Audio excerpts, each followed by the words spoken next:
Would like to open the stage for our wonderful facilitator for today, Nagin Sarafi. Nagin is an absolute legend, you guys, when it comes to community building. She has over a decade of experience leading projects, teams, and building communities within educational institutes, tech companies, and also the art industry. Previously, Nagin served as the head of community at Disco, where she excelled in aiding founders in building, monetizing, and scaling global learning communities. And having transitioned from Disco, Nagin continues her consulting, assisting organizations and entrepreneurs develop their vision, strategy, and growth initiatives. Nagin, we're super lucky to have you here today, and I welcome you to please begin the session. Thank you so much. Thanks for having me. It's always wonderful to collaborate with you folks at Y-Space. You're doing such amazing work. I'm going to attempt to share my screen and hope that nothing goes wrong with my tech, which sometimes can happen. And thank you to all of you for being here tonight. I hope you find this session informative. I call myself a casual presenter because I feel like the best presentations are the ones where you have the opportunity to interact. So there are going to be some engaging questions. Feel free to engage in chat. Or you know what, if I put out a question and you feel called to going off mute and sharing an answer, please do. But there, as Alina said, there will be an official Q&A at the end, and I'm happy to answer more specific questions you have about your businesses. So without further delay, let's get started. I'm just going to go into presentation mode on my end. Perfect. Okay. So, Alina, you'll let me know if you can see my screen. Yep, I can see your screen. Yeah. And do you see that? Yes, perfect. Perfect. Okay. So, building a community for your business, we're going to deep dive into what it means, why you might want to do it, what factors you should consider if you are curious about it. And I'll share as much knowledge as I possibly can. Community can be an elusive term. It's used so often by so many different people, different industries.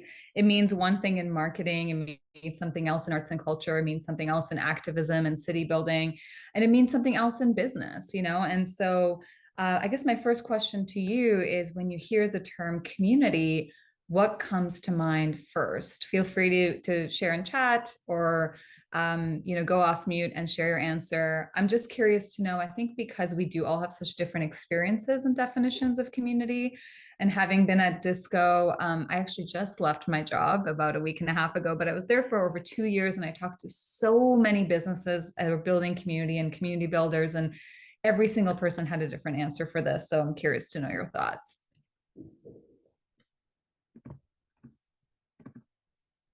Like-minded people. Yes, absolutely. I'll give some space for you folks to come up with answers, and I'll go back to the chat. Business peers and also customer groups. Yep, separate communities. People who share a common mindset and goal. Yes, Alicia, that's correct. All of these are true. Keep them coming. So, what is a community? I believe that community, the common thread that kind of ties it all together, regardless of industry, is it's ultimately an ecosystem. It brings people who have shared values, interests, and goals together to support each other, to learn from each other, to participate and contribute in bringing things to life, whether it's in their own personal and professional lives or something that's happening as a shared experience. It's also how we unlock collective power. It serves as a hub for creating meaningful connections. It's where mutual care and support happens. It's where people have opportunities to share their knowledge and expertise and collaborate with one another. We're inherently wired for connection, and community enables us to really connect in meaningful ways. And oftentimes, I like to think of humans as, a lot of times we're like looking for our individual purpose out in the world. But I think what we're really seeking is a shared purpose. And I think community enables us to practice what it means to have a shared purpose. Just going to check the chat. I want to see how folks are, yeah, similar backgrounds and experiences. Absolutely. The mission and purpose based. Yes, I believe that people join communities. Alice, yes, because when they have a similar mission and purpose, they want to connect with other people. It almost is like it's the shortest distance between me and a person that I feel like I can get along with, right? Community is also an act of service. I think, regardless of whether you're building a community to serve a neighborhood or a school or a business, ultimately it is truly an act of service. It's relational, not transactional. It thrives on generosity, inclusivity, and responsiveness to the changing needs of the community as a whole, the members as individuals, and also the changing needs of the community holders and creators of that space. And I think what I find to be the most important pillar of community, or one of, is that the foundation is reciprocity. It's give and take. It's teach and learn. It's not sage on stage. It's really meant for all of us to come together to grow alongside each other. And this is like, get my cheesy quote is community is the decentralization of love and labor. It's where we get to lean on each other. It's that inherent interdependence I was talking about earlier, where we get to share the work, share the load.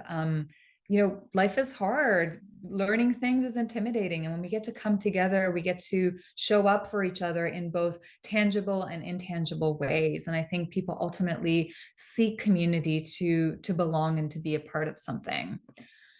This is one of my favorite quotes from one of the best community builders, I think, in the world. I think he's been labeled as a marketer, but I really believe Seth Godin is a true community builder. And he talks about the purpose of community being to create possibilities when we confront the things that we're afraid of. And so, what are we afraid of? We're afraid of learning. We're afraid of growing. We're afraid of taking a leap, making transitions in our lives. And these are all moments where community is the perfect container and the perfect soil for us to nurture ourselves and each other.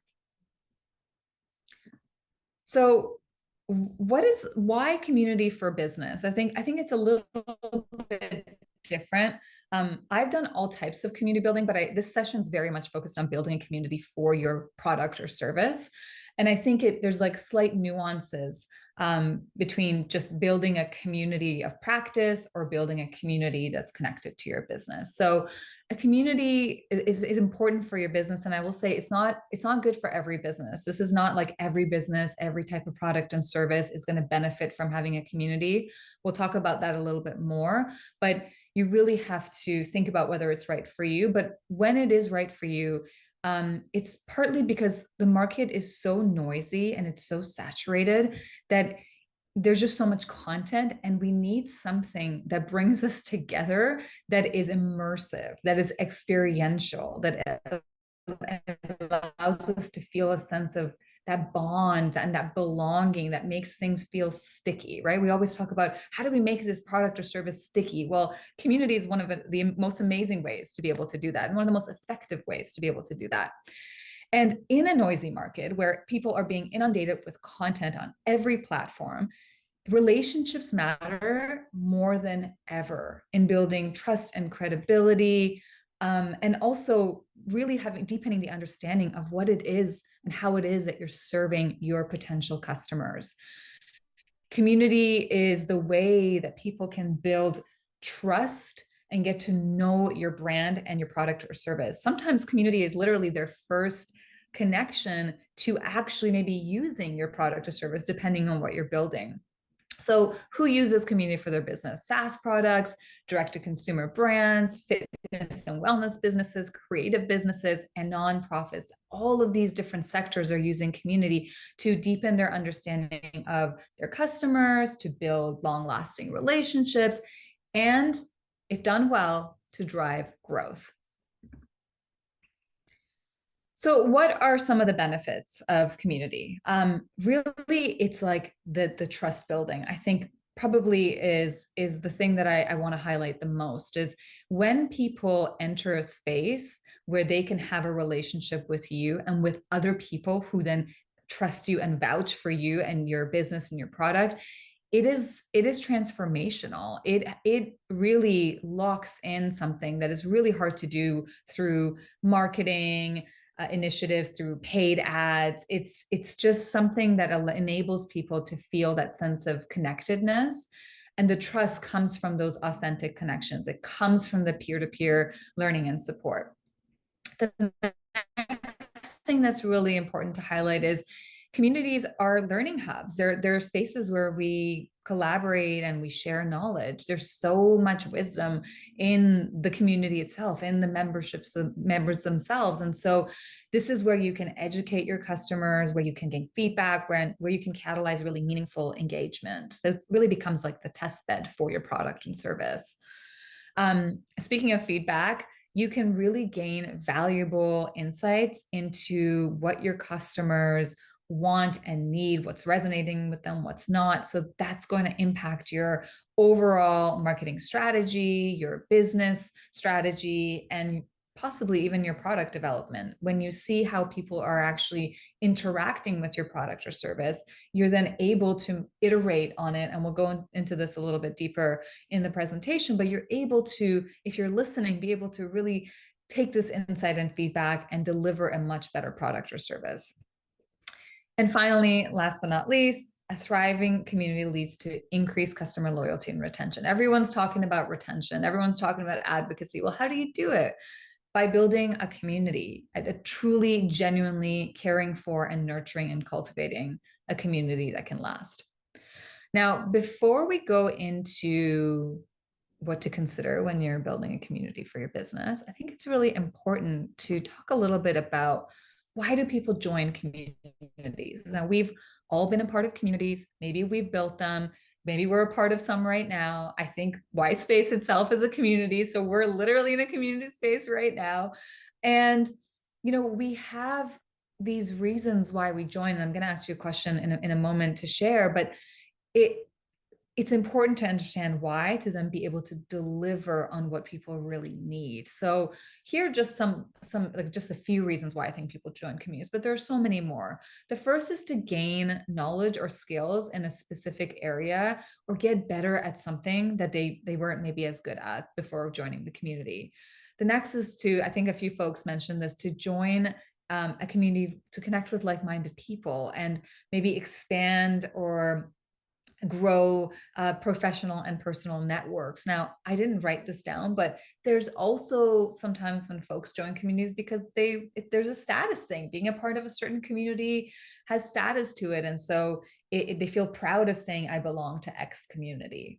The next is to learn with others. Learning, like Seth Godin said in his quote, can be very intimidating. Whether you're learning how to use software or you're learning how to use a workout equipment, I think it's really important to remember that learning is intimidating and challenging, and people need structure and accountability and support when they're growing. And they tend to do better when they're learning with others. Now, does that mean that that's the only way we learn or that's the best way we learn?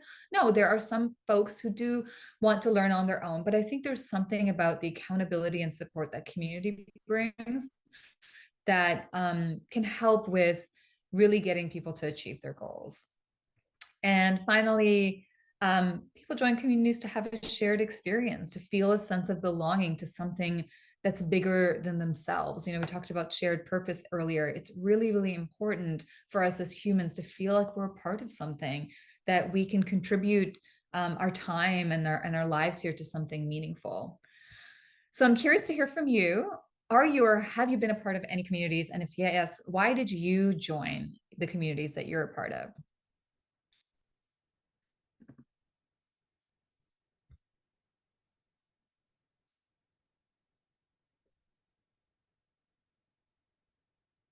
Candace, this is a beautiful, yeah. Candace says communities when people share a space, whether geographical or virtual, that have maybe different backgrounds, interests, hobbies, strengths, and weaknesses. However, everyone tends to overlap at some time and will connect based on needs and wants or common interests. That's great. Alicia shares, for me, social and economic impact. I think that's a lot of folks as well. You guys can also just unmute and share your Yes, let's yeah. get engaged here.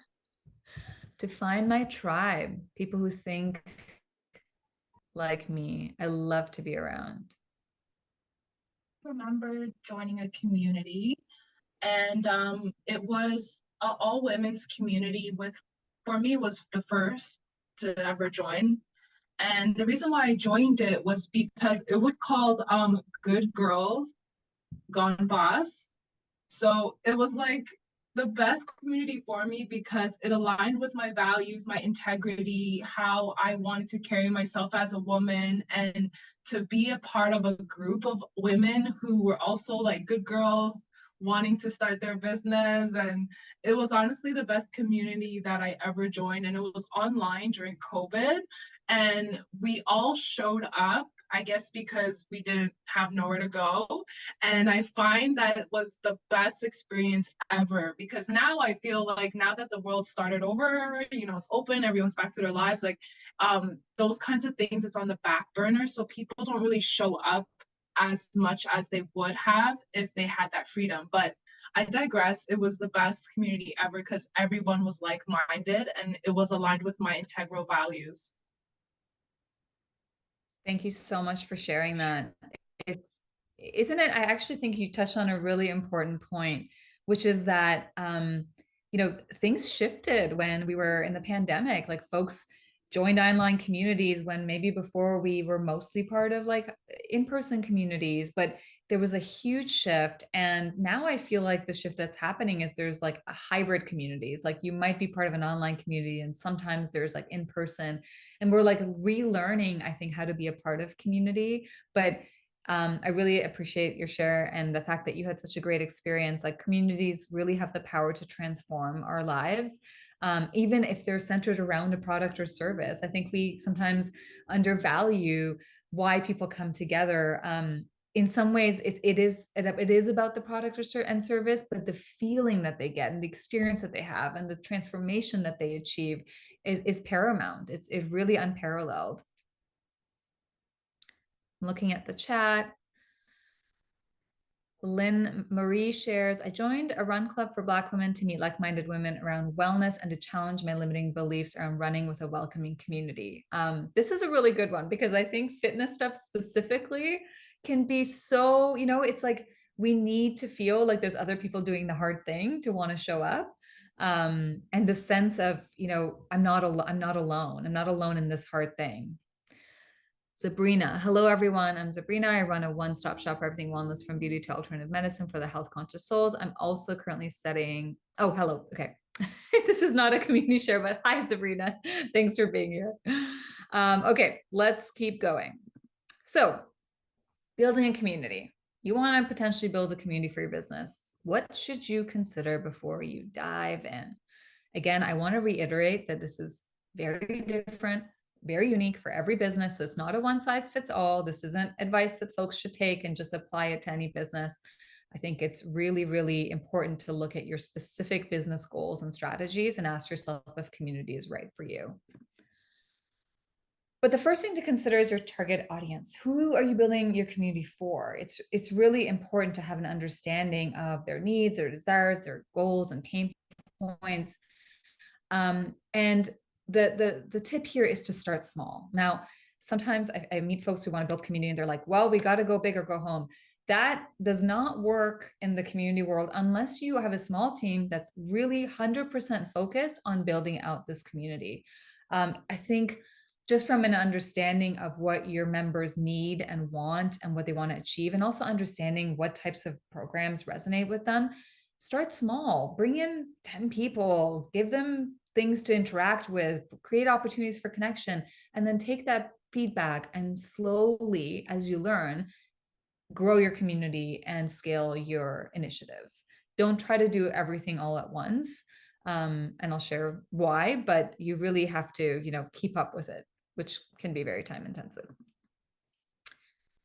Resource allocation. Who will be operating your community? Community is not an on and off switch. Like you can't just say this week we want to engage community. Next week we're really busy because we're running this marketing campaign. So it's all hands on deck.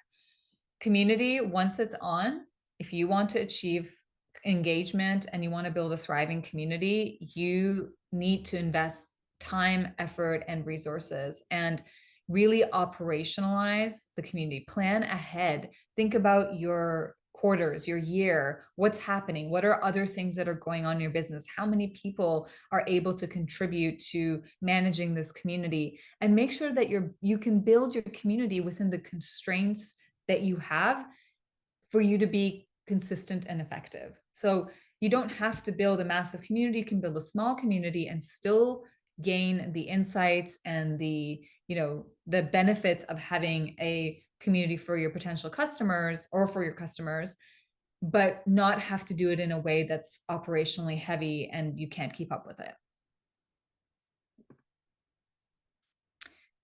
Consistent engagement. So it takes time, community is just one of those things. Sometimes it's a bit of a hockey stick effect, but oftentimes it's really a time intensive, slow progress thing that happens that requires a lot of nurturing to grow, to evolve, and to mature. And it's really continuous and iterative. I think it's really important to point that out. It's one of those things that you need to do a daily check-in, and you need to think about every week, every month, how are we being responsive and listening to our members and changing what we're doing so that it aligns more with their needs and what they want to achieve. Again, there's a question in the chat. What is a hockey stick effect? It's like the slow growth, slow, and then boom, you go up in growth.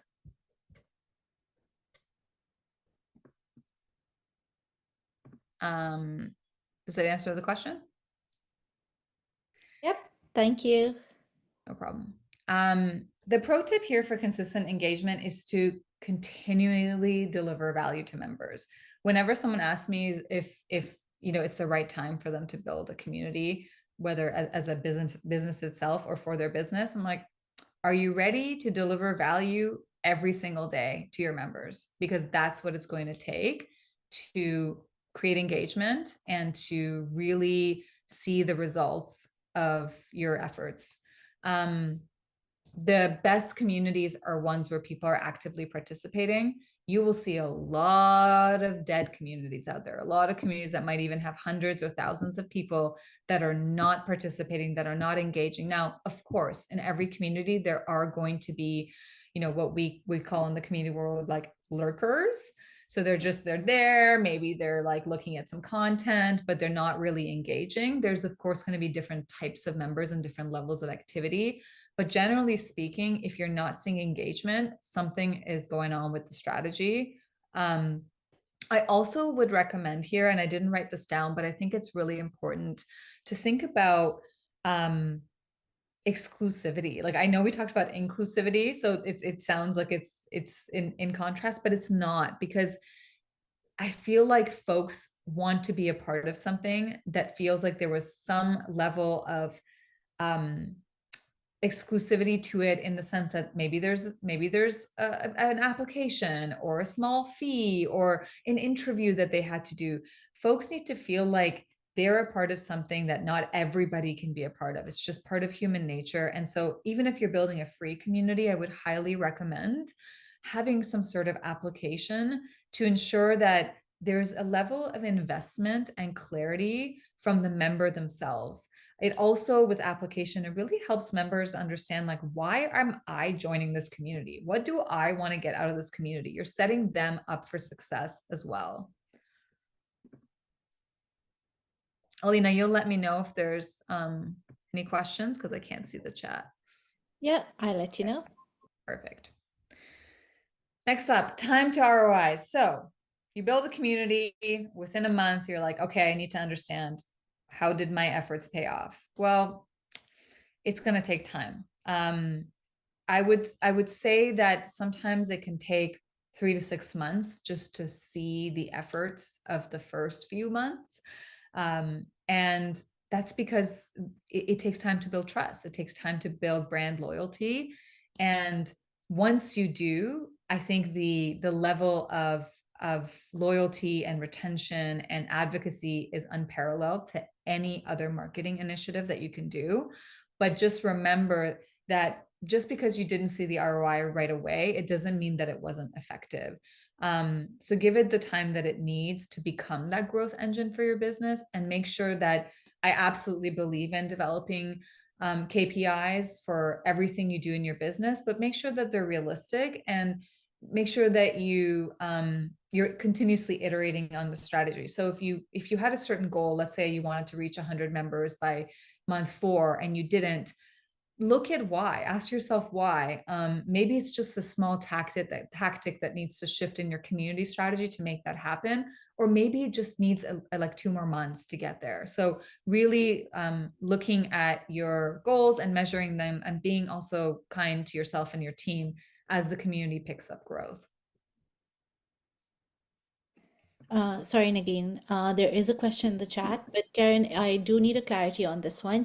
They're asking, what do you use to manage a community? Do you mean in the sense of tools, or if you could just elaborate on your question? Or Nagin, if you want to answer So there's 2 ways. So managing community in terms of tools, and then managing community in terms of human power and the supports that community members need. So when they come in, who's welcoming them? When they have a question, who's answering it? And then we'll go over tools as well. Sounds good. Thank you. I believe most of you have heard of this term, community-led growth. I most recently came from the tech world, and we really talked about 3 growth paths: community-led growth, sales-led growth, and product-led growth. And many businesses have leveraged community-led growth to drive engagement and turn members into customers, and customers into advocates. Is it right for everyone? No. Does it always work? No. But when it works, is it super effective? Absolutely. So one of the questions I want to pose to you is, how can you make community your superpower? How can you create the opportunities, the resources, the human power, and work within the constraints of your team and your business to really think about this as a long-term strategy? We talked about it taking time, but even when it comes to community-led growth, it's probably the slowest path to growth until it really picks up. But until then, it's like really thinking about the brand building and the audience building and the research that you can get as your community-led growth strategy really improves over time.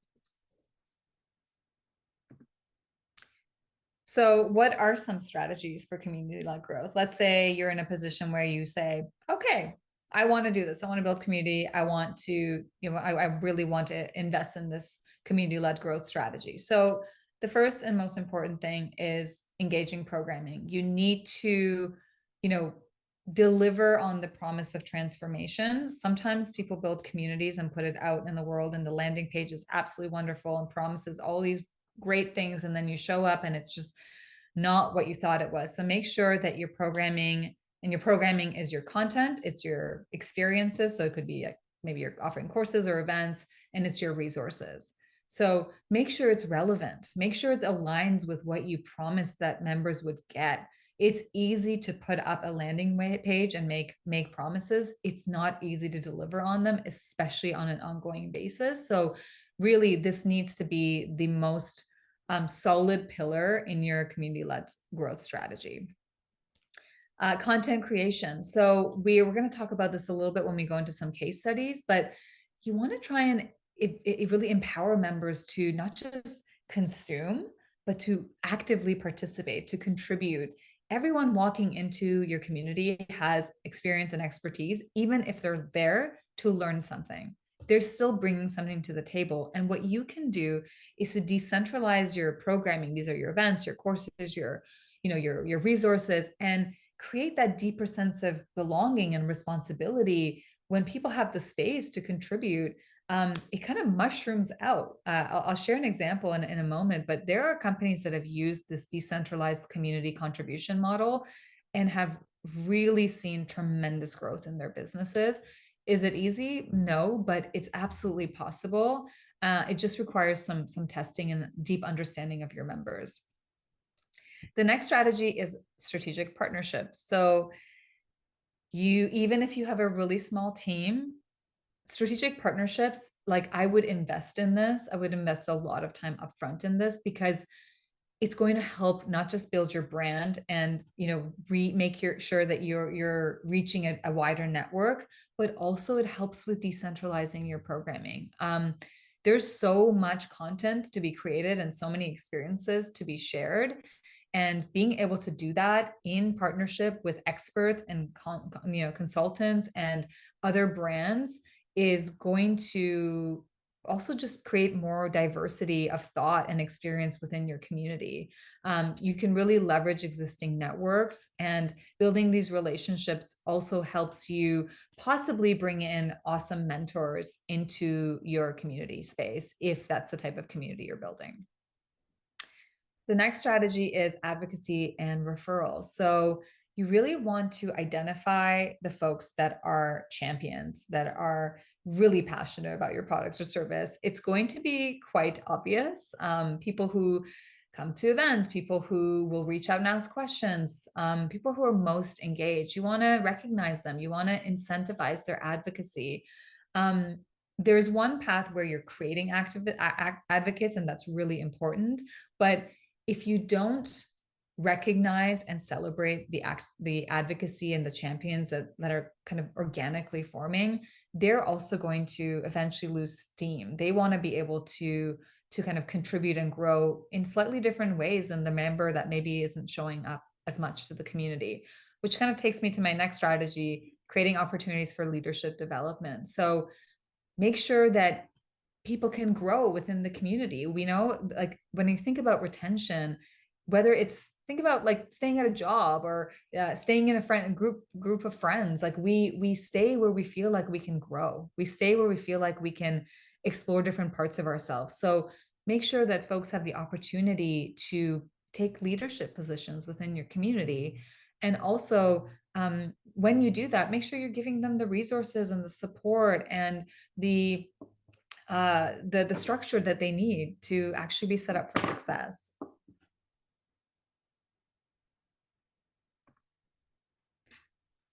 So those are some factors to consider, and I'm sure everyone's minds are like, should I build a community for my business? Is this the right thing to do? I mean, like I said, it's not something to answer. It's a case by case basis, but I'm curious to know, when it comes to building a community for your business, what are some of your concerns?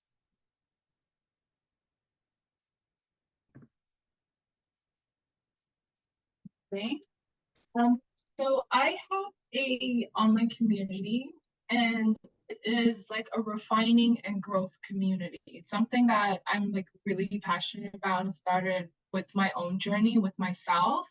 And one of my concerns is once you create this community of like-minded people all looking to grow, refine themselves, refine their mindset, grow their businesses, how do you keep them engaged without an endpoint? Because refining and growth is a journey instead of a destination, right? So my concern is I have a lot of content right now, a lot of training videos. I incorporate a lot of their needs into content that they can learn from and overcome with. So if they have a challenge, maybe I put out a reel and they're like, yeah, I relate. I'll make a training on it on how they can overcome it. So that's something I'm passionate about, just creating content to solve people's problems and for them to level up. But when my so here it is, as clear as day, I want to walk away from that, right, and have my lifestyle to live. I guess it's kind of like a business, right? When do you stop um personally giving to your community and then having other people within the community step up and create from that? I hope you understand what I'm asking. Yes. Yes, I understand. It's like we said, it's a labor of love and you're putting a lot into it. Your community sounds really interesting. Um, Someone said this to me once, which I think is really apt. There's onboarding and then there's offboarding. So we rarely, when we think about community, we rarely think about like an endpoint, but there is like people should graduate from communities. People should maybe experience other communities. Maybe they're there for 3 to 4 years and then they're like, okay, I'm moving on, So I think maybe thinking about like what is like the multi-year or multi-month, whatever you're imagining, journey of this community member, like maybe creating like a member journey map similar to a user journey map, which I would highly recommend everyone creates if they're thinking about building a community. And then, back to my point around decentralization, when you bring on partners and when you create the container and the opportunities for contribution, you're essentially starting to remove yourself a little bit more and more from being like the one that's always creating content, that's always answering the questions. One way some communities do this type of engagement is also to think about gamification and like levels. Like, somebody comes in and they're first at like, the first kind of 3 to 6 months of their experience is like this, and then they graduate into a different type of experience and their role might change within the community. So if someone is in your community and their role doesn't shift, it does also put a lot more pressure on you to continuously provide support. So what might it look like for you to have people graduate into becoming mentors in the community? I don't know if you have something like that already. Yeah, I love that. And I noticed a cap. I did off of my clients because they were just like at max, and that was 2 years. So I'm now seeing, okay, I need to have like a 2 year journey for them to have this experience of growth and refining and being able to be autonomous in their business, autonomous in their mindset and leadership and confidence. And yeah, you're definitely right. So it's bringing on that mentorship role. And I find that when it's time for that, that there is no time for that because everyone has their own life in that capacity. But I guess in time it would form, but this is just the early stages of what I'm noticing. 2 years is great. Good for you. If you're noticing that as like kind of the average or the pattern, that's fantastic. Thank you. Alina, is there anyone else for this question, or should we move forward? There's a couple of comments in the chat, couple of questions, in fact. So Faria is asking, are there any innovative engagement strategies? I feel people are tired for webinar style videos. Thank you for asking that question. I think that when we first all went online during the pandemic, everyone was very excited about all the online experiences and joined all the things. And then we remembered that we're like human and need to be in spaces together also. And I mentioned earlier about people being inundated with content. Like there's just so much content on every platform. For like somehow webinars have become the same thing where it's just there's like so many webinars. I think what we're seeking is immersive experiences, right? So a lot of times people do webinars because it's easier and it's like less risky. If people don't show up, it's fine. It's there's less skin in the game, right? But what do we really want? What are we really showing up for? I'd rather have 10 people show up to my session and be super engaged and immersed in an actual like workshop experience that's interactive than to have 100 people show up to a webinar that are like not even like they're not even listening, they're not even interested. So I think it's like, what do people want? I think they want immersive experiences. I think they want the opportunity to contribute, um, because a webinar, you can just at that point listen to a podcast. I also think that there are some really, really interesting online experiences coming up. I will say this is more of like an artsy experience, but check out the Adjacent Impossible Orchestra. If you put yourself on their email list, you might be able to get in. They have created one of the most profound online experiences I've ever been a part of. You never see another human being, but you feel more connected to the people in the room than any workshop or session I've been to. And essentially, it's a group of people that show up and create music together from their computers without ever talking or looking at each other. And I just think adding a layer of creativity to whatever it is that you do is going to just make it more interesting for you to create and also for your members. Like, do something unique, take a chance, take a risk. I think we're all looking for novelty. Nobody wants to go to another webinar. And I feel that for myself, and I feel that for all of you. I think you said there's several questions. Yeah, so Alice is asking, I know value will be specific to the industry, but in your experience, what provides the most value in the initial stages of community building? If I had to pick one thing, I would say connection, connecting to a handful of other people as soon as I walk through the door. Like, I need to feel like I know someone, that I will be missed if I don't show up, that I matter, my presence matters in this community. And when a member walks in and the first interaction they have is with another human being, as opposed to like content, that's what community is. It's human. So that's what I would focus on. Got it. And then Sabrina just has a comment here. The fact that the market is oversaturated, there's no guarantee it's fruitful. I I'm not think sure. she's replying to your question here. Oh, right. Yes. The fact is that the community might not be fruitful. Like, you think the community market is saturated as well? Yeah, Sabrina, do you want to unmute and clarify or provide context?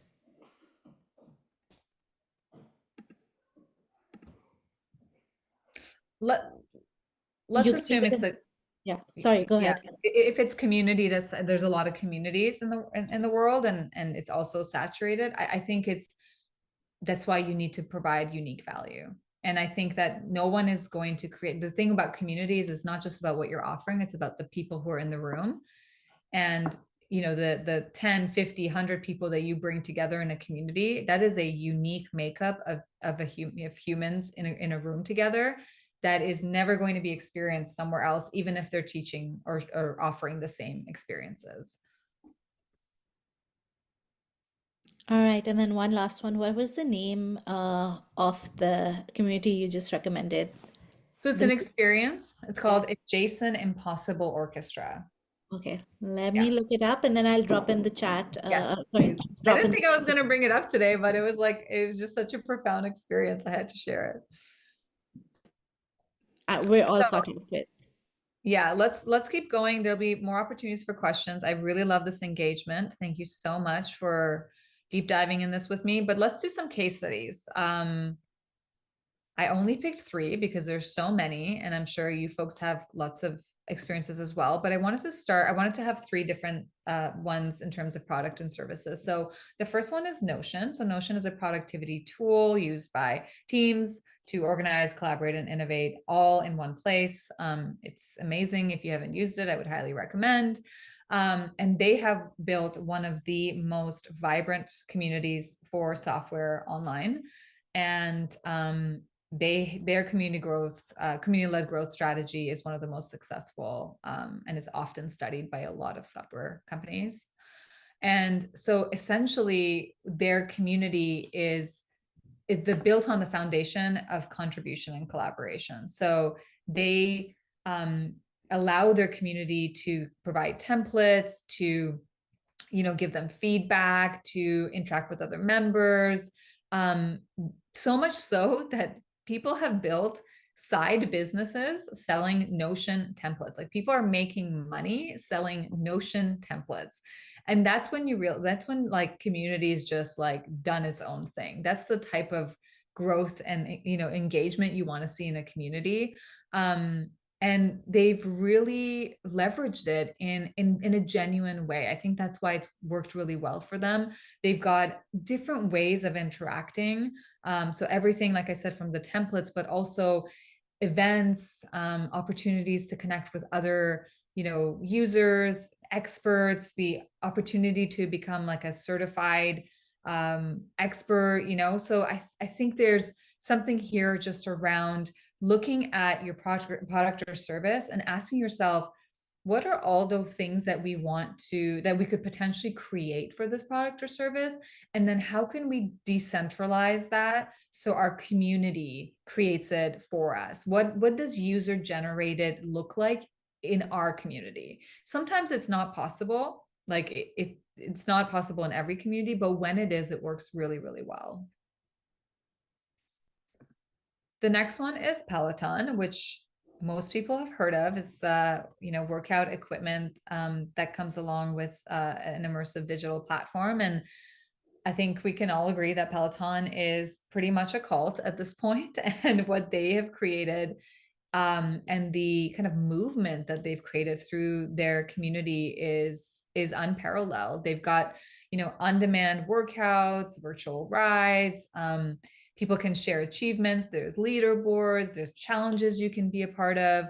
And I think what Peloton really tapped into, especially I think during kind of the pandemic and with remote work, is they're bringing the group class experience that you would normally get if you go to a physical fitness center to your home. But all the benefits of that going out and going to that group class are still available to you. And they do some really, really cool things for members, like you can invite people to go on a ride with you. You can help or you can ask them for accountability.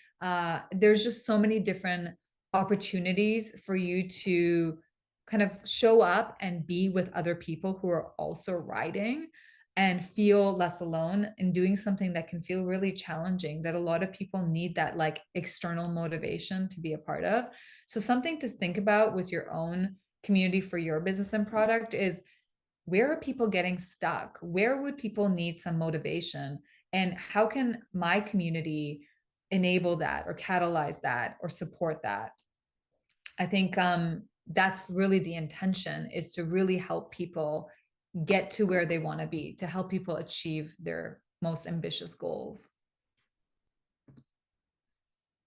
The last one I will share is TED. I was really heavily involved in TED for like 4 years. So it's very near and dear to my heart. I was a TEDx organizer. I went to a bunch of the TED events. And I feel like from an experiential perspective, they've done one of the most remarkable jobs of creating not even I would say like a global movement and communities that have been built around the world.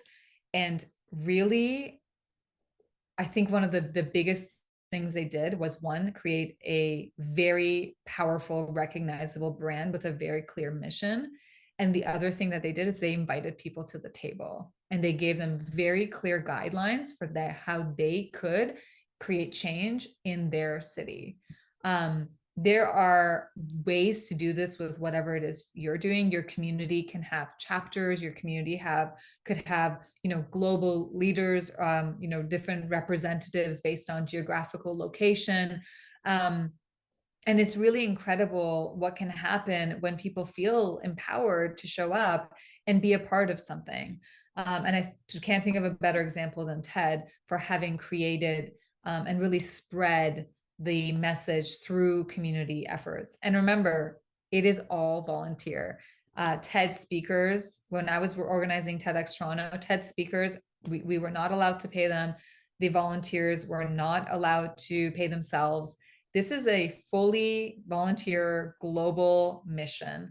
And it's worked well, I think, because people really feel like they're connected to something bigger than themselves. So my question to you, you've all been a part of communities. You're all aware of communities online and businesses. So what are some other successful businesses that have leveraged community to grow? Can you think of any other ones?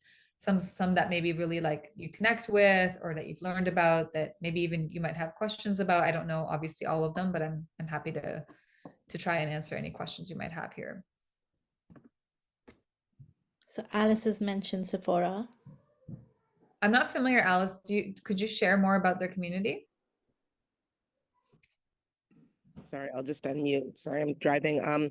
So I find that with Sephora, they've kind of leveraged kind of their business and all of their users, you can get beauty tips, you can connect with other people. They make it engaging for women's beauty, and I don't know one woman that doesn't think about it. So they've really capitalized that. And I kind of admire the way that they built up their community. Like I think, oh God, they have so like millions of members. So it's interesting. I mean, it's still kind of for profit, and I don't think it's like a social movement per se, but Mhm. they keep everybody engaged, right? So they've done a wonderful job doing that. Thanks for sharing. It sounds like one thing they did is they made everybody the expert as opposed to making themselves the expert, which is very smart. Exactly. Any others? Yeah, Dana's saying Duolingo. Mm-hmm. Golden, go ahead. Actually interested in knowing more about TEDx and their structure and how on earth did they become such a force to be like existing. I didn't know it was volunteer until you just said it was volunteer, so I'm very interested in knowing what did that journey look like for them. How many years did that take for like such a huge audience to pull in and join? Since you were a part of that, I would love to know. Yeah, I'll share what I can. I believe it was like they existed for maybe over 10 years, I think, before they introduced TEDx. Um, And one of the challenges with TED was that it was really inaccessible. Like TED, it's still very inaccessible. Like TED Global is, I think the tickets are like $10,000. Like it's not, most people can never afford to go to that type of experience. But what they did with the TEDx organizations is they took the exact same model and said, here are a bunch of different licenses, and you, to be an organizer, you had to have attended a TED event or a TED Active, they called it. TED Active was for organizers. I think I went to two of them. Um, and so you could slowly grow. So with license one, you could have an audience size of 100, and then license two was like 250, and then I license three was like 1,000, and then you also had different tiers for how much you could charge for the event. So it was like very, very strict in terms of the brand guidelines and the structure of the experience. And I think at that by that time they had enough of a like a brand was big enough and recognizable enough that people wanted to be a part of it and wanted. So it's like it's really just like one city at a time. And then it got out of hand. It was like TED, like every town had their own TEDx. It wasn't just like the major cities. But there were like when we were organizing TEDx, like it was a group of, I think, 35 to 45 people and then 70 volunteers for the day.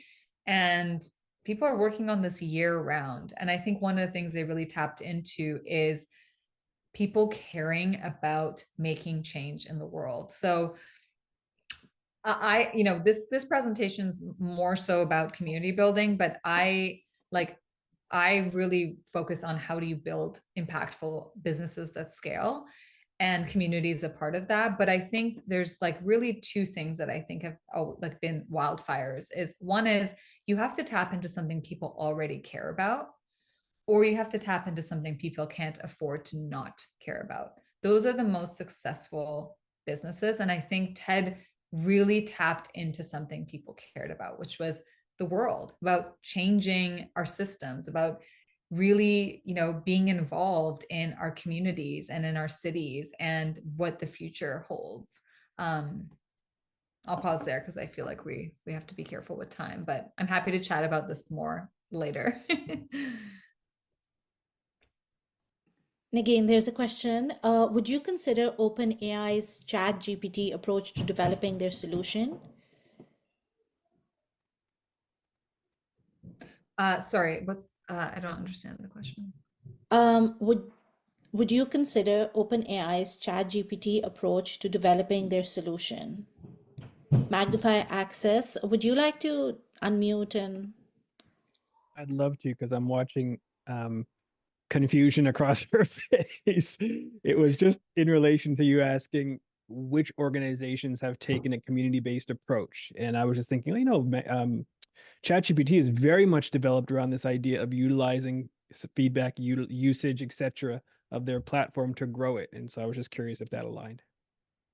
Um, I feel like for me, and maybe I don't know this about ChatGPT, but I feel like for me, community means members can talk to each other. Is that happening? Not to my knowledge, but maybe on the beta level, I have no idea. Yeah, so I feel like a big thing is like, are people able to talk, like connect and contribute and have conversations and interactions with one another, or is it just with like the team and the product? So that would be a huge differentiator for me. Gotcha. Okay, that makes sense. Cheers. Alina, I think we should keep going and then take some more questions at the end.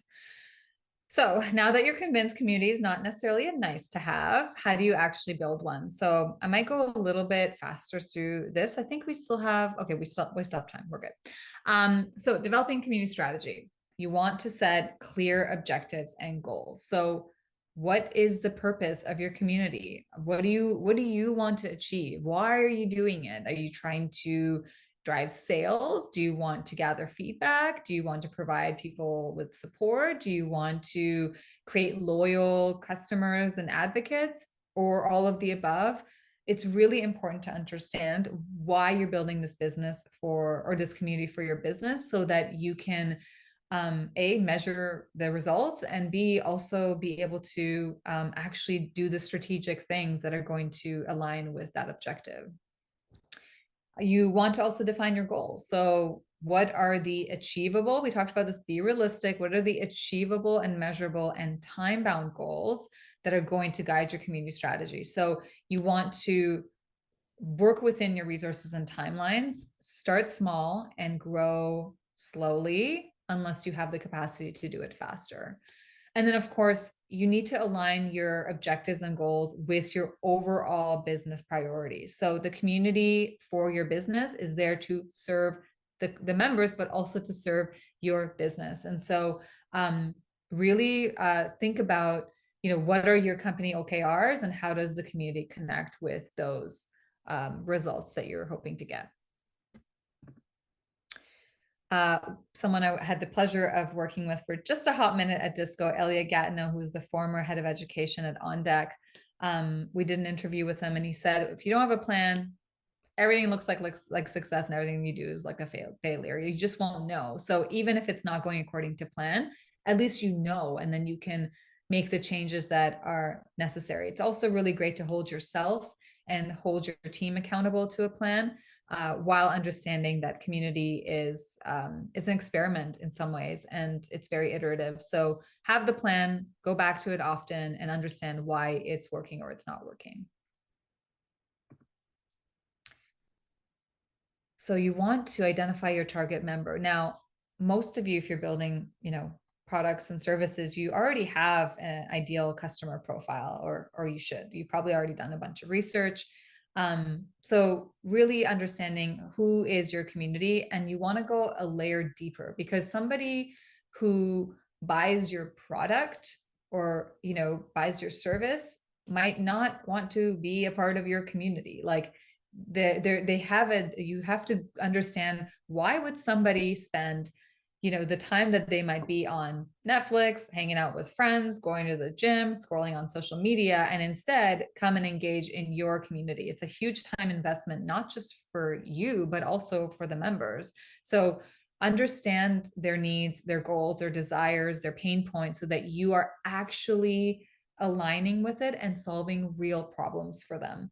Sometimes I hear folks are like kind of making up a problem and it's not a burning pain point. And guess what? In a world where people are just like at every turn, everybody wants my attention, it's likely that this community is not going to be engaged. This member is not going to be engaged. So what's that burning pain point that you can help them solve? I love creating personas. You don't have to do this right away. You don't have to do this before you build your community. Like, you can also do some of this work. Like, the research can happen while the community is being built. This is another reason to start small. If you have 10, 15, 20 people in your community, you're also building the community while learning about what they need. you know, what their challenges are, what their goals are, where, how do they like to communicate? How often do they like to communicate? And then finally, you know, the market research. So surveys, customer interviews, really understanding how, like the data-driven approach, I think is really important, just as important to your customer profile as it is to your member profile. And I think also the market research to understand what other communities exist that are maybe similar to yours, and what are they doing well or not doing well. Sometimes you find that you find a similar product or service, and then you realize that they're not even using a community-led strategy.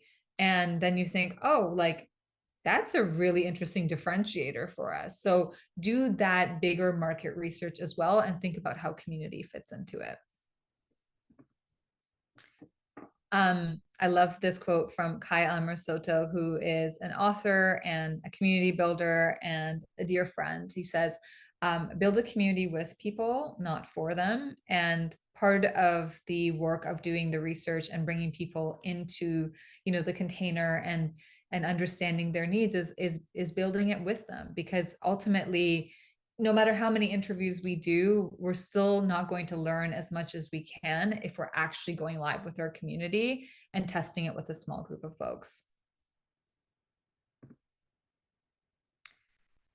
Creating engaging content experiences. This is like, you can have the best platform, an amazing website, but if your content experiences are not delivering, it's just not, it's gonna flop, you know? And I think when you think about a content strategy, just make sure that it actually aligns with your members' interests. So also think about just the diversity of content you want to deliver on, shorter, longer, different, you know, audio, video, text-based, educational, reflective, connective, inspiring. These are all things to consider to keep people both engaged and informed. You also want to think about experiences. Like we talked about, do people want more content or do they want experiences? Your programming is going to deliver a different formats and experiences to folks. So think about both synchronous. So synchronous is like this workshop is a synchronous experience, and asynchronous opportunities for participation, and really design, whether it's events, webinars, courses, or resources, for the different learning preferences and lifestyles. And when I say lifestyle, I mean, what is the person who has 2 kids and works a full-time job, like, are they going to be able to attend like a 4 p.m. event? Maybe not. You know, are your members in one time zone or are they in different time zones? These are all things to consider when you're building out your programming strategy for your community. And last but not least, format and consistency. So there's really high touch things that you can do, like full on 4-week courses, whether it's self-paced or cohort based, or low touch things like a daily question or a daily poll that you put out to your community to drive engagement. The most important thing here is to test a few different things and see what works for you as the operator, but also for your member. And also commit to a regular cadence when you introduce something. If you say we're going to do a weekly ritual, do the weekly ritual. If every Friday you're asking everyone how their week was and you're, you know, getting answers in a feed, make sure you do that every Friday. People, even if in the beginning you don't have engagement, sometimes it takes that consistency for people to step into the circle and say, I want to participate. The other thing, this is like kind of a pro tip, like that I don't share often, but it's like, if you want engagement in a group, reach out to people one-on-one first. Like, it's very intimidating to start engaging in a group of people. But if you give a little nudge one-on-one, hey, just want to let you know that I just put out a post about X, Y, and Z asking about, you know, does anyone have expertise in this area? And I know you do. Would love for you to contribute to this feed. Here's the link, you know, get in their DMs, ask them to show up and participate. And that also then models behavior so that other people feel like they can step into the circle. And then, of course, building relationships and really nurturing that member experience. So when we talk about community management, like really dedicating someone to facilitating discussions, creating welcoming experiences, identifying the leaders in the community, and making sure that things like member onboarding and the community initiatives are truly remarkable experiences and consistent experiences for folks. You want to personalize your engagement. So reach out to people, understand, like, you know, if they change their job, or if they post something really interesting, reach out to them, notice them, recognize them, and also make sure you respond to folks' questions. And like we said before, make sure you celebrate whenever members are contributing, no matter how small. And then, of course, connection and networking. You really need to facilitate opportunities for community members to connect with each other. That's a big reason for why they join. The more you don't center yourself in the community, I think the better the community is.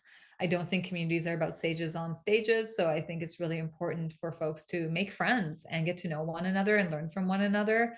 And if you can't do the one-on-ones, or in addition to the one-on-one interactions and connections that you facilitate, small groups are an amazing strategy to get people to feel that sense of belonging and to engage more, because they feel that sense of responsibility, not to 150 people or to 1,000 people in your community. They feel that sense of accountability and responsibility to like the group of 5 to 10 people that they are really connected to, and that can make all the difference in the community. I love this quote from Sarah Stockdale, who is the CEO and founder of Grow Class, an online virtual academy for marketers. And she compares the onboarding experience, and she calls it welcoming experience, which I think is more apt, to hosting a really big party. So when you bring members in, make sure their favorite drink is there, let them know where the snacks are, let them know where the washrooms are, introduce people to each other so they don't feel like they're standing at a party by themselves and they're like kind of feeling alone. And also, you know, answer their questions right away, check in on them, make sure they're okay throughout the experience. I think someone had asked earlier about platforms and tools. I am not being paid by Disco, but I will do a Disco shout out here. I think the platform you choose can really make or break both your experience as an operator and the experience of your members within your community space. So really do your research. Think about communication tools like Slack or Discord, and specific dedicated community management or learning management software like Disco, to figure out what's right for you. Go on the trials, use them. It's a long-term investment when you start building a community on a platform. You're uploading your content. So you really want to do that upfront research and feel comfortable with the platform. A lot of these platforms, Disco included, will also have communication tools built in. So you might not need to look into communication tools, but it's just something to think about. It's like, how many tools do you want people to be using? I like everything in one place, but it really depends on your preference and your team's working style. The other thing to consider is the features and benefits. So what are the functionalities of this platform? Do they offer you engagement features? Are they helping you with moderation? Do they have automation capabilities? What's their product suite? If you decide, you know, a year down the line, you want to offer courses, do they enable you to do that? How good are their insights and analytics? And then what other tools integrate with them? And then, you know, this is the most important part, is versatility and scalability. So like I said, that you're investing long term. So choose a platform that's going to grow with you and your business and your community. Even if in the beginning you think you might not need a platform that sophisticated, I would still, you know, think about the long-term trajectory of your community. We're almost there, and then we'll go back into questions. So designing feedback loops. This is imperative. This is not something that you like maybe could do if you have time. This is literally the most important part. This is the part that's going to make your community thrive, which is making sure that there's feedback mechanisms directly from community members. And then taking that data and analytics to actually use it to iterate on your products and services, and the way that you show up for your members in your community. You also want to really understand how the content's performing, how your experiences are performing. Are they resonating? Make sure you're testing on new ideas, and every time you do, collect feedback. Make sure that you're designing your strategy based on data-driven insights, and you're continuously evolving it because your members are evolving, your business is evolving, and the markets are evolving. So the community really becomes this almost sandbox and playground for you to be able to experiment and explore. And for some folks, it could be, I'm trying to figure out product market fit. For others, it could be, I'm trying to scale. Whatever the objective is of your community, make sure you have feedback loops built in. And finally, as in summary, I think to simplify everything I just shared with you, this is my kind of framework for a thriving community. You want to make sure that people have opportunities for relationship building and creating that true sense of belonging. You want to offer content that's valuable and resources and experiences that are really unique and relevant. Immersive here. So I use the word content because I wanted 4 C words, but it's really like content is all the things that exist within your community. So that includes your immersive experiences. Contribution, so active participation and opportunities to lead, create, and share experiences. I think this is what sets communities apart. This is what makes communities sticky, and this is what makes people stick it out for the long term. And then, of course, collaboration. Tap into the collective wisdom and insight and expertise of your community. Make sure there's peer-to-peer interaction and learning, and there's space for innovative ideas and things that you couldn't possibly think of. Like, create some space for those things to emerge, because that's what's going to make your community successful. Before we jump into the Q&A, just want to say thank you again to Alina and Y-Space. You can reach me. You can reach out to me. I think Alina's going to share this afterwards, but I am offering a handful of 30-minute strategy sessions for folks who want to get some support in building their communities for their businesses. So Alina's going to share my contact information. If you would like to opt in to one of those or see if there's any available, just reach out to me and I will do my best. Awesome. Thank you so much for that, Nagin, for the session and also for offering these strategy sessions to our founders in this group. That's wonderful. Guys, let's open up for questions. So you guys can just unmute and ask Nagin.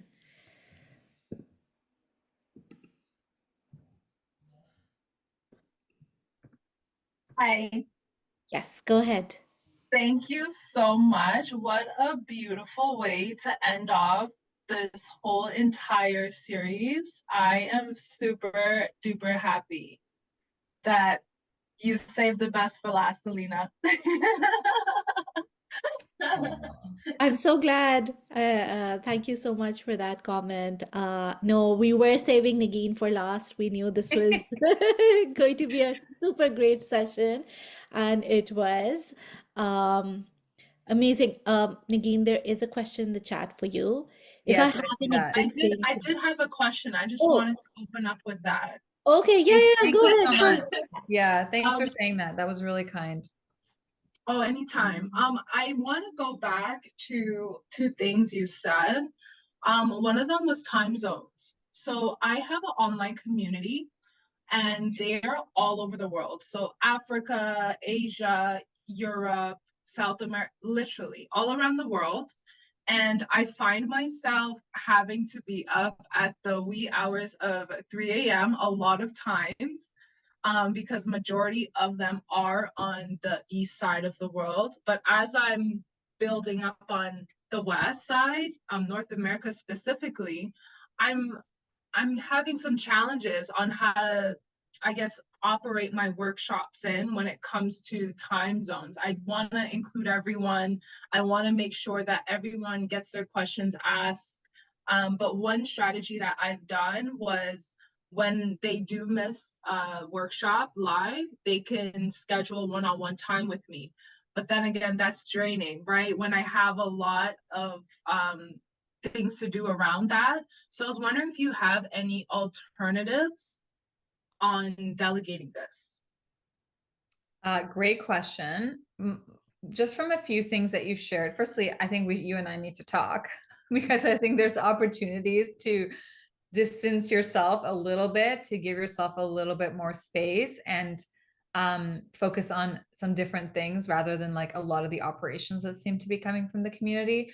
So there's two workarounds. One is, so I'm assuming these workshops are interactive, so they couldn't necessarily like watch a recording. Is that one of the challenges? Yeah, so they're interactive. It's around mindset too. It's sometimes it's on like setting up your website. Sometimes it's interactive. There's a lot of different working components, but it does require participation. Got it. So like it's really hard to get around to do a workaround with the time zones if you are always going to be like the expert. I think one strategic thing to do is to start thinking about training other folks in other time zones who could run these workshops. um, and obviously they'd be working with you, but I feel like it's, if you always have to be present for it and there aren't other like leaders and mentors that can step up to do it in the different time zones, then it just makes it impossible. A lot of the times in these types of communities, when there's something happening and there's a global participation, you will see coaches and mentors that are showing up, that live in those specific zones. Right. So you recommend me like training a member that's active and someone I can trust to lead those workshops. Yeah, and I think members are the best people to do that, but you could also bring in someone external that can essentially grow your team. Right. Okay. And then my next one was I love the idea because you kind of validated me a little bit when you're talking about face-to-face meetings, and or one-on-one meetings whenever like you're trying to build a community. It's actually something I did last month. So last month I met with probably like 5 to 10 people a day. Whoever follows me online, I'll be like, hey, let's make social media social again. Let's meet, let's talk. And it's been really fun just to kind of get into that engagement realm and hearing people like what they're going through and where they are. And I do find that it's such a powerful overlooked strategy because a lot of people don't want to put in that work, but I love what I do. So for me, I did that randomly, and the fact that you said it, it's like a real strategy. And I hope a lot of people start doing it more, especially online, if they want to even just develop loyal customers, right? Mhm. It's about giving them that experience of I'm seen, I'm heard, and this person actually stopped scrolling on social media to talk to me and just have a conversation for like half an hour or 40 minutes. Sometimes for me, it went for 2 hours, but I mean, you make great connections online. So it's definitely something I would encourage. Thank you for mentioning that. Yeah, that's, if you have the capacity to do that, that's amazing. Because we do want connection, and also time is like the most valuable resource. So when you give someone your time, it like most people see the value of that and really appreciate it. Yeah, I agree. Well, thank you so much for sharing. I'm definitely going to get a strategy call with you. Everything you said resonated with me, and I appreciate your time. Thank you so much. Thank you. Awesome. Any other questions for Nagin?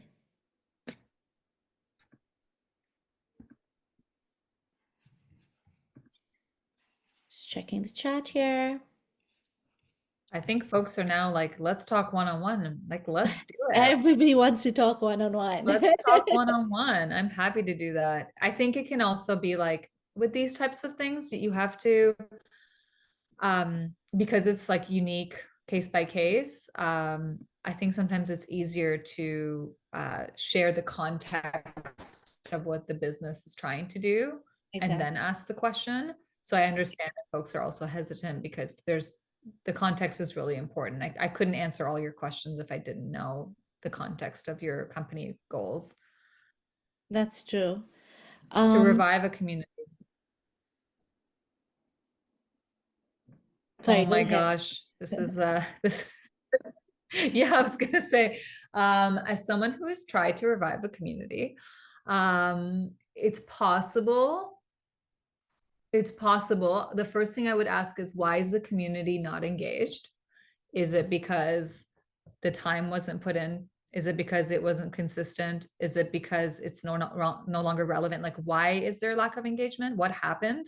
And then understanding if there's if it's easier to course correct, or if it's easier to start over, saying, okay, folks, we're moving over, and we're like reviving this, but in a new place, maybe with an application, and we're gonna start again. That's where it is. Sorry, where is it? So it's just so I'm clear. It's on Facebook, I believe. Yeah. So I think sometimes reviving means like literally moving people over into like a new kind of environment that can be the same platform. You could keep using Facebook if you wanted to, but new environment, a really kind of refreshed approach, and then making sure there's consistency so that it doesn't happen again. Have something to say. So I actually had to revive a community on Facebook, and it was the most randomest thing ever. It was people who collect stamps, and and the person who had the page before, they had some health issues, and they just made a random post about, closing the community down. And I just took it over and really revived this community back up again. And then someone who was a part of the community, they like bought it off me to run because I was at full capacity. But how I really did that was create a content night where everyone would share, like literally show and tell. That's how I revive the community. Show and tell. People love to show and tell and talk about whatever it is they want to talk about. And we would literally spend hours, up to 3 hours one time, going around in a circle, a community of, at the time, I think it was like 1,200, and then it rose to 24,000. And at that capacity, I had to tap out because I was just going through a lot myself. But that was one thing that came up to my mind when I entered that community. It was like, I think people should show their stamps off and tell the story and tell how they found it. And so I'm just sharing this in case someone needs ideas on reviving or starting a community and how they can get participation. But that's something that I did, and it was fun. It worked. That's pretty amazing, Golden. Thank you for sharing Yeah. that. Um, Nagin, I just have a follow-up question to what Faria asked. I think what she's asking is quite interesting, especially when we see with early stage founders who are initially, when at the early stage, they're figuring out their customers, they're, just understanding them, they're developing a branding, and sometimes it works and sometimes it doesn't, and sometimes they even pivot. So in that case, do you have any strategies? How should they, continue their community or completely revamp it? How does communication with the community look in, situations like when you're completely rechanging or revamping your product or business? My hmm, my preference is to start again. Okay. I think because community really depends on momentum.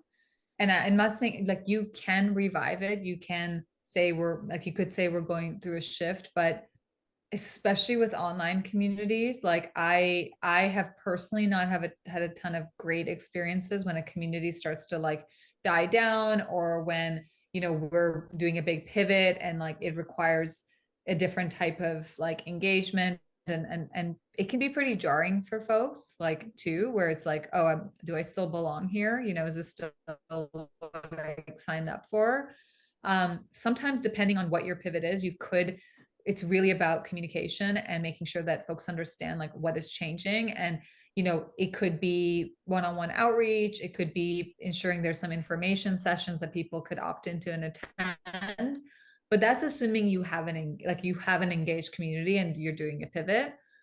If the community is already not engaged and like, or engaged in the way you want, and then you're also doing like a pivot or rebrand or something, I would really consider, might be easier to kind of move folks over into a new space or new instance.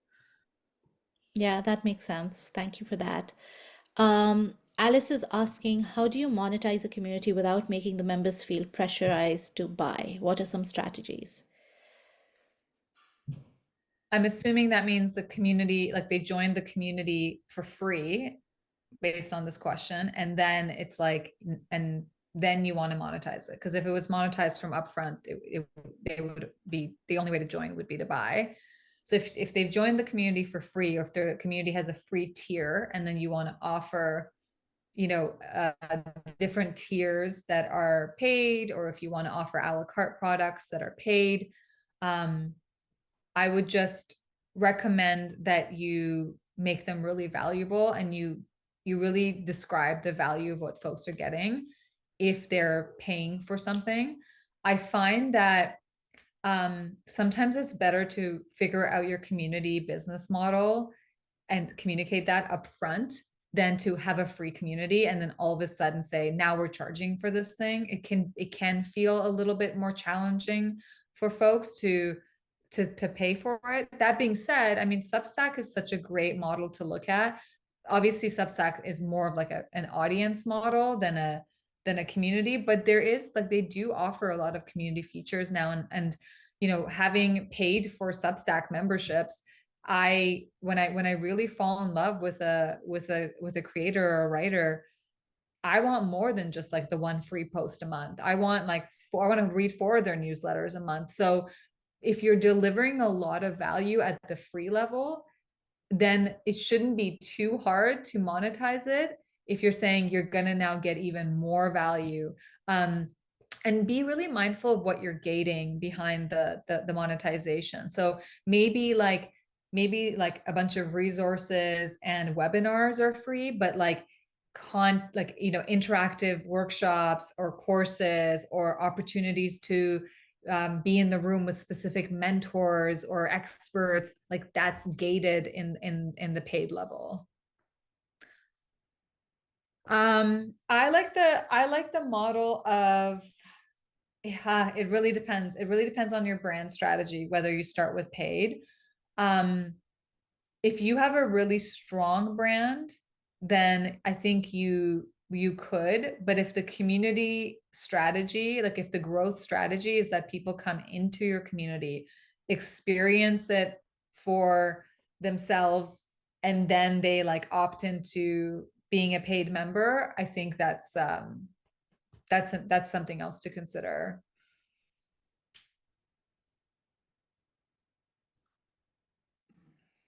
Amazing. Nagin, wondering, did you cover the better model question as well? I was busy typing a message in the chat, so uh, Yes. I just said I think it really depends on like how strong your brand is, how strong your brand presence is. Um, I think one other thing to think about, which I haven't seen done a lot, which like surprises me, but maybe it's hard to operationalize, is offer the community, like offer everything for free for a month. That's what a lot of product and software companies do, right? Like, here you can have access to everything for 30 days or for 3 months, and then once you're really in there and it's sticky and it's fun and it's awesome and you don't want to leave, then after, but you've communicated that up front. So that's another way to think about it. got it. All right. Any ask for payment processing or make it totally free? um I'm saying, so there's the model of charge up front for your different tiers. There's the model of a free tier and then gated tiers that are monetized but that offer more value. And then there's the model of try it for free for a certain amount of time and then it's paid. Right. I hope that clarifies. Yeah, sorry, just to clarify the clarification. Um, so for example, we just signed up for Wave payroll, right? And they had a 30-day free trial, but they want you to put a credit card in to get that free trial. Oh, I Do see. we do that, or do we make it totally free for those 30 days? I mean, it's a very personal decision, but for community, I would say if they trust you and like you, they will sign up. Like if you've delivered on something, they were more likely to sign up than if you're like pay up front. That's my personal belief. Okay. Okay, thank you. Amazing. All right, folks. More questions for Nagin? Nagin, I have another question for you, and I know you are a reader, an avid reader. So if you have any recommendations, if there's not just in terms of books, but also if there's a podcast, any productivity hack, or anything that helps with developing communities, would you like to share with the group? Um, okay, I'm just reading this book right now. It's called Oversubscribed. Hmm. It's a business book. It's really good. I would highly recommend it. Um, there is someone I interviewed a little while ago at Disco. Her name is Lais de Oliveira, and her book is Hacking Communities. I haven't read the book, but her frameworks for community building are some of the best I've ever come across. I would highly recommend her work. Um, and then in terms of other, like the things about community that I find is really interesting is the word itself is confusing, and because it has all these different meanings and it's just been like used in so many ways. But I would look into just like the psychology of connection, the psychology of like group dynamics, and also how people learn, right? Like just maybe looking into almost like community things that you wouldn't, it's not so obvious that it's that thing. But if we understand why, this is the same reason why we understand why people buy or what prevents them from making a decision. Like we need to understand like too much choice is not good, not enough choice is not good, but then it's like, where's that sweet spot? I think it's the same thing with connection and being a part of groups, is understanding human behavior and human psychology is going to go a long way. Amazing. Thank you so much for sharing that. Oversubscribed, you said, right? For the book? Yes. Awesome. Mhm. Golden, go ahead. Right? And it reminded me of a time when I grew up in a community, and it was in Regent Park in Toronto, downtown. So we were like, I guess, considered the minorities of the city at the time. However, the community was phenomenal. We were a part of a lot of like initiatives like Boys and Girls Club, YMCA, things like that really brought us outside and on trips and everything like that. And just seeing the transition over time with the internet coming out as well, and with quarantine happening years ago, there's a huge shift in community, and I'm wondering how do you see it reforming again, or how can we get over this hurdle of everyone isolating themselves? Because I find majority of people, when they go through something or they want to learn something or they need to grow through it, they're like, oh, I'm figuring it out on my own right now, I'll come back to you and talk to you later. But in a community, that's literally what you do. And I know this because that's what I did growing up. Whenever we had problems, we would go to a mentor, we would go to the expert, we would go to the counselors. And I find majority of people are reluctant on really engaging and participating in a community. They rather be a lurker and watch. But how do you see the future moving into community? Do you think it will be a huge shift where people are participating again? And if that happens, how does that need to happen? What needs to happen now for that to happen? Would love to know. Great question. I feel like and I'm still kind of reflecting on this, and I want to do some writing about it. Just like, what did we lose over the pandemic? Like we really lost like a muscle, I think, for connection and participation. And maybe we were kind of over capacity before, and then we neutralized and we're like, I'm overextending myself, I'm part of too many things and doing too many social events and I need space. But I do feel like I even feel it within my own small communities, right? People's lifestyles changes, work changes, remote work makes it harder. I think people are working more hours because they're working from home too. So there's less time to spend in communities.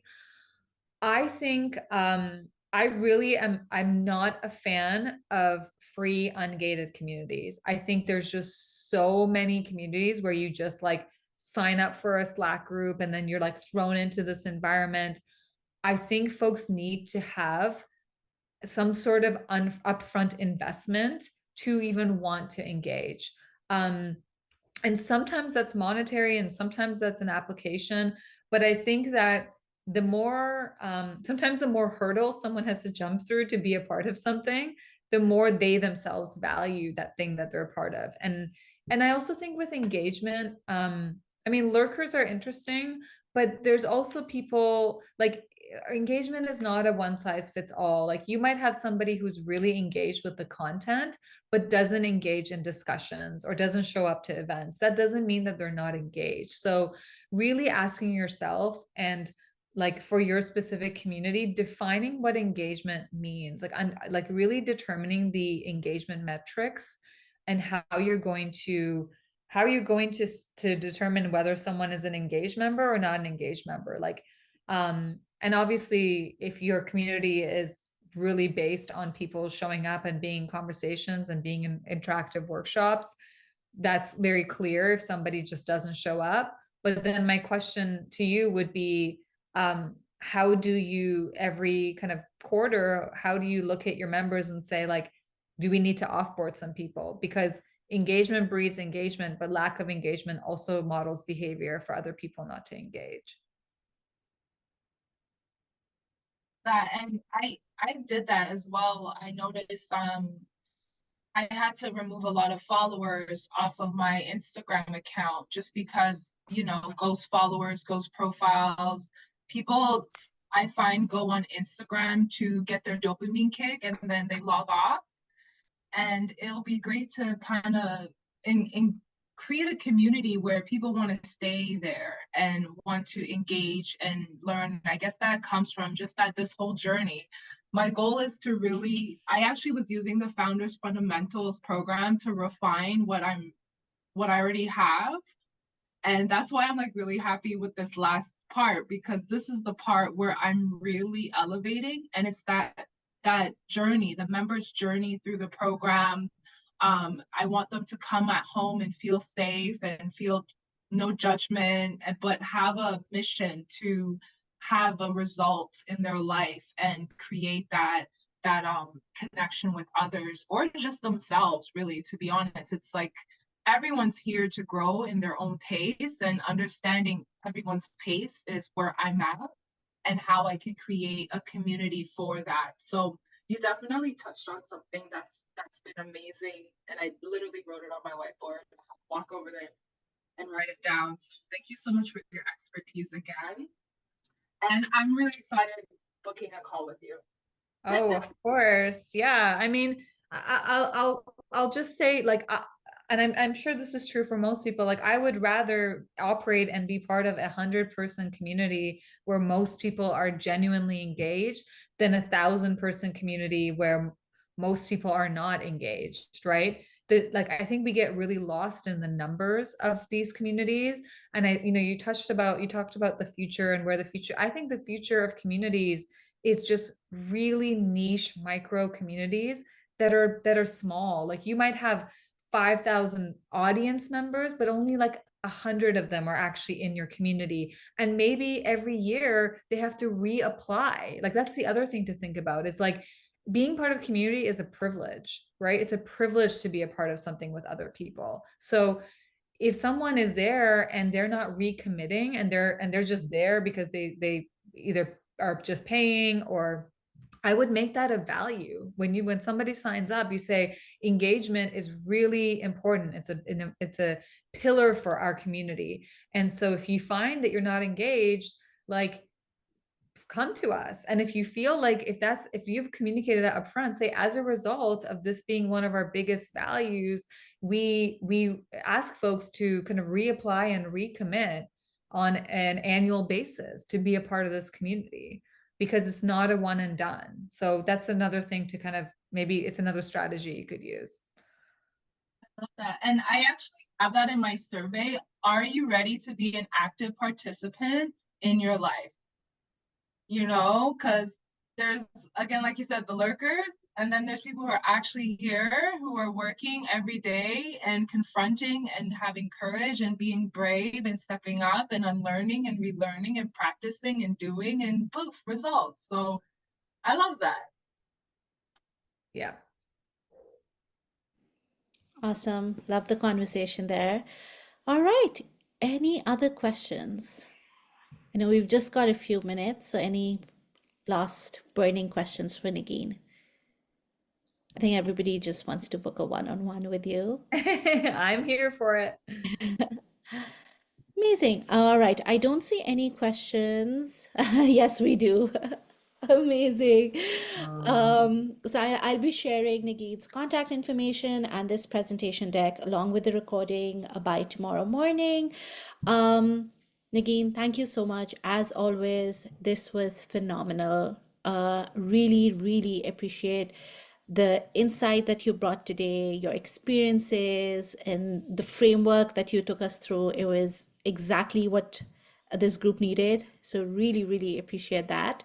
And thank you to everybody. Honestly, it has been an honor and an absolute pleasure hosting these weekly workshops. I'm certainly going to miss you guys now that this is ending, but I hope you all stay connected. Follow our newsletters, stay connected with what's happening, book idea consultations so we can see how we can, sort of transition you into our other programming. But yeah, it was, and even for today's session, thank you for all the engagement, for the questions. Really, really appreciate it. Take care, everybody. Have a wonderful, wonderful evening. And like I said earlier, stay in touch. Bye, everyone. Nagin, So thank much. you Bye, once again. everyone. Bye. Thank you.